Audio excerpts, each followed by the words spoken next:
como ya pasaron los 15 minutos que voy a cantar conclusiones. Bueno, me llamo Jean-Paul Pinelli, soy un profesor de ingeniería civil en Florida Tech, en Melbourne, Florida, que es donde está para que se ubiquen, donde está la NASA, Cape Kennedy, el Kennedy Space Center. Y les voy a hablar sobre modelización de riesgo en el contexto de amenaza de huracanes y voy a tomar como ejemplo el Florida Public Hurricane Loss Model, que es un modelo precisamente desarrollado para amenaza de huracán. Siguiente. Entonces voy a empezar un poco con... Primero, ¿cuántos de ustedes son ingenieros? Muy bien, bastantes. Pero los que no son ingenieros, no se preocupen, no voy a presentar casi ninguna ecuación. Y entonces voy a empezar con una pequeña reseña de lo que es la amenaza del viento y lo que produce. Voy a presentar un poco en contexto qué es un modelo de riesgo y voy a usar el Florida Public Model como un ejemplo y voy a escribir algunos avances recientes que se hicieron en ese modelo y voy a hablar un poco de, bueno, para qué sirven estos modelos y qué papel pueden tener en la reducción de desastres y la adaptación al cambio climático. Siguiente. Bueno, amenazas de viento, ¿qué pasa con el viento? El viento es un movimiento alegre, produce flujos turbulentos complejos que producen efectos dinámicos y estáticos en las estructuras que resultan en daño. Al mismo tiempo, en general, los huracanes vienen acompañados de fuertes lluvias que cuando penetran en un edificio también producen daños y además el viento desprende cosas de los árboles, los edificios y un montón de misiles disparados por el aire que también van a impactar y producir daño. Y también puede haber árboles que se caigan y dañen las estructuras. Siguiente. Estos son ejemplos de típicos daños que resultan de la acción de los huracanes. En general, dividimos los daños en daños exteriores, daños a la envoltura del edificio, el techo, las paredes, las ventanas, ese tipo de cosas. Después tenemos el daño interior, apenas hay una brecha en la envoltura del edificio, penetra la lluvia, que produce daños y por supuesto, si salta el techo y todo, además de la lluvia, el viento también va a producir daños en el interior y por supuesto, además del interior, los contenidos del edificio van a estar dañados. Y además, bueno, si el edificio está dañado ya no se puede usar y hay lo que se llama una pérdida de uso que también representa una pérdida económica. ¿Okay? Entonces acá tienen ejemplos de distintos ejemplos de este tipo de daños. Siguiente. Sí. Bueno, eso es cierto también para los edificios en altura, con la salvedad que los edificios en altura en general tienen un diseño de ingeniería digamos, más sofisticado y es raro que un edificio se desplome por la acción del viento, no es como en el caso de los sismos, pero en cambio las fachadas sí pueden ser afectadas, puede haber brechas, puede haber también penetración de lluvia y un montón de daños a los interiores de los contenidos. Y bueno, ¿qué pasa? Aunque no parezca, el daño a los interiores de los contenidos, ponemos para huracanes de categoría 1 a 3, esas pérdidas interiores de contenidos son la parte mayor de los daños, pueden representar hasta el 50-60% de los daños o más. Siguiente. Y de eso estamos hablando. O sea, y estos daños no se observan desde afuera. Un edificio puede parecer completamente intacto y estar así en el interior. Siguiente. Entonces, necesitamos evaluar y predecir cuál es la magnitud de esos daños y las herramientas que usamos son modelos de riesgos. ¿Okay? Son las herramientas que nos permiten proyectar las pérdidas y derivar ciertas métricas en los últimos 2 días o 2 o 3 días vimos un montón de presentaciones que nos hablaron de pérdidas anuales esperadas, de pérdidas máximas probables, etcétera, etcétera. Y estas métricas se obtienen a partir de estos modelos de riesgo. Y la forma en que se obtienen puede ser a través de determinados escenarios que pueden ser imaginarios, pueden ser reales, o se pueden hacer estudios estocásticos y se corren esos modelos sobre carteras de portfolio de propiedades. En general, esos modelos se usan mucho para en la industria del seguro. Siguiente. Ustedes vieron varias veces una versión de esta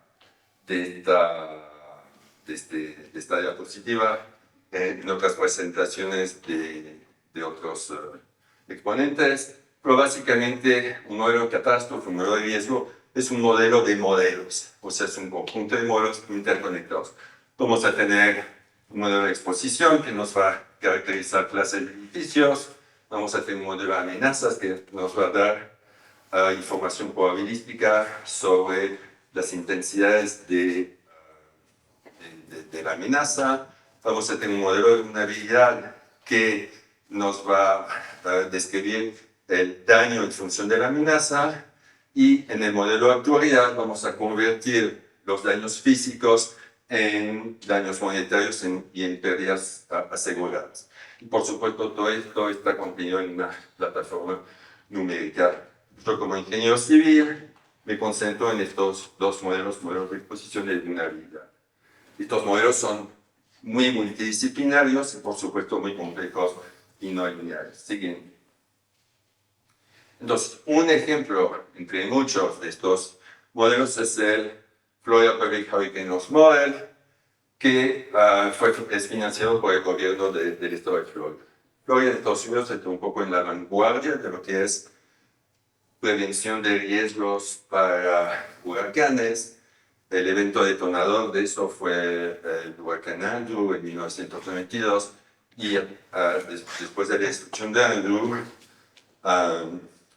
fue como un despertar, digamos, y se encargaron varias medidas. Una de las medidas fue crear que el Estado tenga un modelo de riesgo propio. Y el propósito del modelo es asistir al Estado en su función de regulador de las compañías de seguro en Florida. Siguiente. Bueno, lo que rápidamente el modelo cubre carteras o portfolios de viviendas individuales. Siguiente. Que pueden ser, siguiente. Que pueden ser construidas o prefabricadas, siguiente, y también edificios de baja altura o mediana y alta altura. Siguiente, estos son ejemplos de lo que llamamos viviendas individuales, siguiente, viviendas prefabricadas, siguiente, y viviendas de altura mediana o baja, siguiente, y edificios en altura. Esto, por ejemplo, es un ejemplo de un edificio que ustedes dirían que no está dañado, ¿no? Está perfecto. Bueno, esto es después del huracán, creo que fue Francis, y ese edificio se tuvo que tirar abajo por el daño interior que tenía. Siguiente. Entonces, ¿cómo funcionan estos modelos? Son modelos probabilísticos que están basados en simulaciones de Monte Carlo. Entonces, sometemos un modelo numérico de un edificio con todos sus componentes, y esa es la belleza del modelo, ¿no? Que reproducimos físicamente el proceso de daño, el proceso físico de la interacción del viento con la estructura. Lo sometimos al viento y a las precipitaciones, a la lluvia, y por medio de simulaciones derivamos estimaciones del daño tanto exterior como interior. ¿Sí? Todo esto da una estimación del daño físico que se transforma en daño monetario y que finalmente da lugar a matrices y curvas de vulnerabilidad, que son curvas que le da el porcentaje de daño en función de la intensidad de la amenaza, que en el caso de huracanes mide con la máxima velocidad de viento a 10 metros, las ráfagas a 10 metros. Siguiente. Bueno, ¿qué hay realmente nuevo que hayamos hecho últimamente en el Fluid Operability Model? Tradicionalmente, los ingenieros somos muy buenos en modelizar lo que es el daño exterior, ¿right? Porque relaciones de fuerza, ¿no? Entonces, transformamos la velocidad del viento en fuerzas actuando sobre el edificio, comparamos eso con las capacidades de los componentes y vemos si hay un daño. Pero tradicionalmente el interior se extrapolaba en base a relaciones empíricas del daño exterior. Bueno, aquí estamos entrando en una nueva etapa donde también hacemos simulaciones del daño de interiores y contenidos en base a simulando el proceso físico de daño por la lluvia que penetra dentro del edificio para los distintos componentes del interior. Entonces, esta figura un poco esquematiza eso. La lluvia puede penetrar por varios lugares y cuando se propaga dentro del edificio va a afectar los cielos rasos, las particiones, los pisos y los contenidos. No voy a entrar en el detalle, todo eso lo pueden ver con más detalle en la publicación que tenemos en los proceedings de la conferencia y también en publicaciones que publicamos. Siguiente. Tomando de tiempo. 5 minutos, perfecto.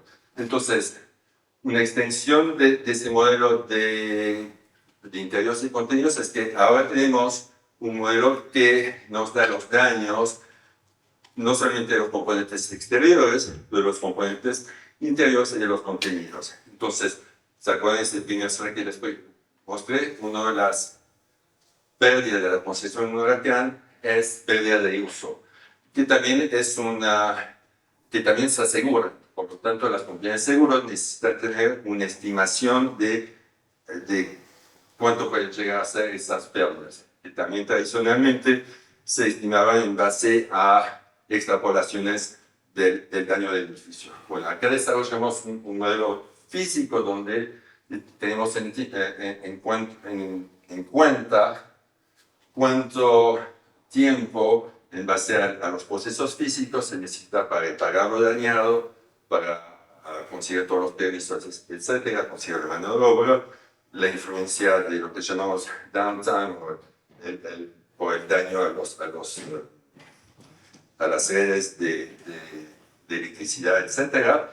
Y con esto podemos llegar a una estimación más racional del tiempo necesario para volver a poner el edificio en estado de uso. Sigue. Voy a pasar muy rápido sobre eso, de nuevo lo pueden ver en la publicación, pero se habló mucho de multiamenazas acá en los últimos 2 o 3 días. ¿Y qué pasa cuando hay varias amenazas al mismo tiempo? ¿Cómo determinamos eso? Entonces, el caso típico es viento con precipitación, viento con lluvia. Entonces, en el caso del viento y lluvia, hay una correlación entre el viento y la lluvia. No quiere decir que hay causalidad, pero hay una correlación. Con lo cual hay 2 posibilidades, 2 estrategias, digamos, para modelizar la interacción entre viento y lluvia. Una es desacoplar las 2 amenazas y tener un modelo que me va a dar el daño en función de las 2 amenazas, de la intensidad del viento y de la lluvia acumulada. Siguiente. Perdón. Bueno, hay ventajas y desventajas en eso.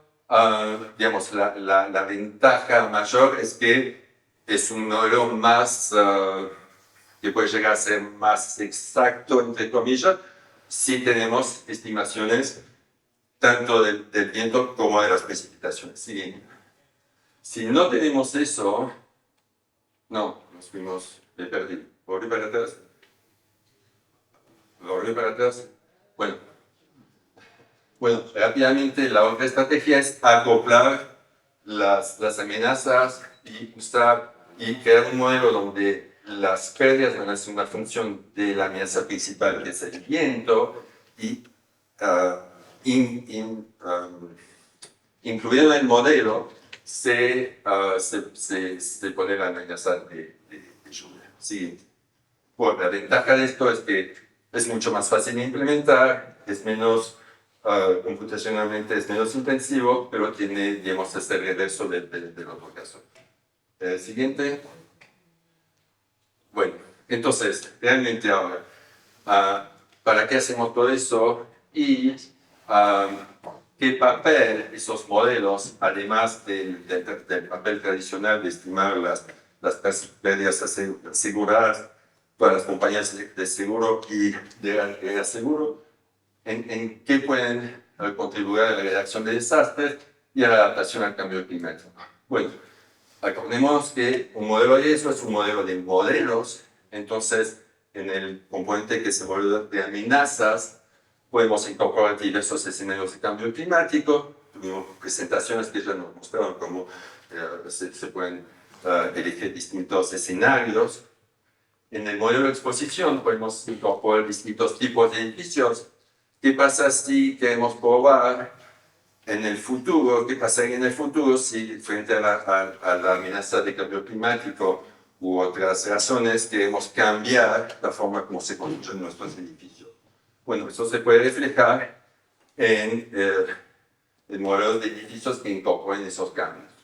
En el modelo de vulnerabilidad, teniendo todo ese modelo físico de los componentes, podemos tener secuencias de daño que reflejan realmente lo que ocurre y sobre todo que podemos cuantificar la influencia de medidas de mitigación. ¿Qué pasa si en todos los edificios de Florida ponemos protección a las ventanas? ¿Qué pasa si reemplazamos las coberturas de techo con techos de mejor calidad? ¿Cuál es la relación entre el costo de esas medidas y los ahorros que obtenemos a largo plazo por reducción de daño cuando se produce un huracán? Todo eso se puede hacer con este tipo de modelos, con lo cual podemos evaluar la rentabilidad de esas estrategias conjuntas de mitigación, podemos evaluar estrategias de incentivos de seguros, y de créditos fiscales, etcétera, para promocionar la reducción de riesgo, y podemos ver en comunidades, a nivel de comunidad, provincia, país, cuál puede ser el impacto de diversos escenarios de cambio climático. Siguiente. O sea que esto que les hablé fue para el caso específico de huracanes en Florida, pero en realidad se puede aplicar a cualquier tipo de amenaza, por supuesto un poco en cualquier lugar del mundo. Y al final se habló también mucho de eso los últimos días. Al final los políticos, los que nos gobiernan, son los que van a tomar las decisiones que van a resultar en reducción o no de riesgo, en manejar el riesgo, y para eso es nuestra responsabilidad proveerles con los datos científicos que les permitan tomar las medidas más adecuadas. Bueno, creo que terminamos.